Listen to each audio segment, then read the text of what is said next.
شروع اللہ کا نام لے کر جو بڑا مہربان نہایت رحم والا ہے۔ جب آسمان پھٹ جائے گا اور جب تارے جھڑ پڑیں گے اور جب سمندر ابل پڑیں گے اور جب قبریں اکھیڑ دی جائیں گی، تب ہر شخص معلوم کر لے گا کہ اس نے آگے کیا بھیجا تھا اور پیچھے کیا چھوڑا۔ اے انسان، تجھ کو اپنے رب کریم کے بارے میں کس چیز نے دھوکہ دیا؟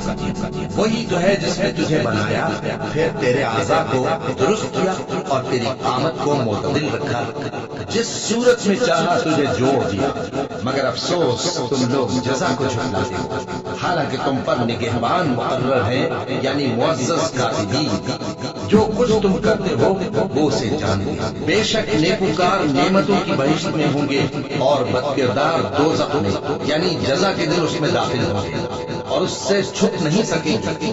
اور تمہیں کیا معلوم کہ جزا کا دن کیسا ہے؟ پھر تمہیں کیا معلوم کہ جزا کا دن کیسا ہے؟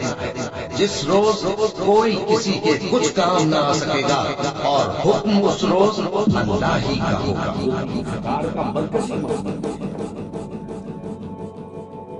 کہ انسان دھوکہ اللہ کی شان رحیمی اور شان غفاری پر غفور ہے، بڑا لہذا کیے جاؤ، کھائے پیے جاؤ، حرام کھاتے کیے جاؤ، وہ ستار ہے، وہ غفور ہے، وہ رحیم ہے، وہ رؤوف ہے۔ یہ ہے اللہ کی شان غفاری پر دھوکہ۔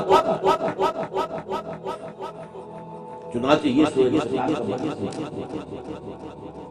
إذا السماء انفطرت وإذا الكواكب انتثرت وإذا البحار فجرت وإذا القبور علمت اب اس کے بعد وہ الفاظ آئے، یا ایھا الانسان ما غرک بربک الکریم، تجھے کس چیز نے دھوکہ دے دیا ہے اپنے رب کریم پر؟ رب کریم پر دھوکہ۔ رب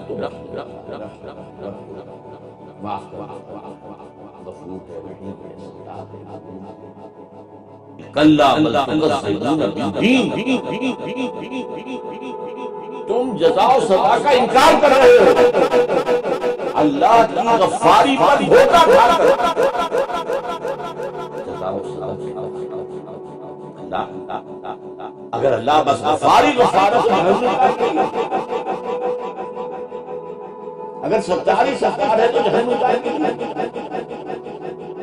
اسی مضمون کو ما غرک بربک الکریم سورہ حدید میں بیان کیا گیا کہ منافق کو نفاق میں بڑھاتا رہتا ہے شیطان۔ چنانچہ وہاں آتا ہے غرکم باللہ الغرور، تم جو بڑھتے پہلی stage, second stage, third stage ہوتے ہو، تو تمہیں اصل میں اس دھوکے باز نے بہت دھوکہ دیا۔ وہ دھوکے باز شیطان رڑی یہ جاؤ اللہ بڑا غفار ہے۔ ایک اور جگہ آتا ہے سورۃ الخارج، یوم نبطش بطشۃ کبریٰ، ہم وہ دن جس دن کے پکڑیں گے زبردست پکڑ، ان بطش ربک لشدید، جب تمہارے رب کی پکڑ آتی ہے یوم نبطش بطشۃ کبریٰ،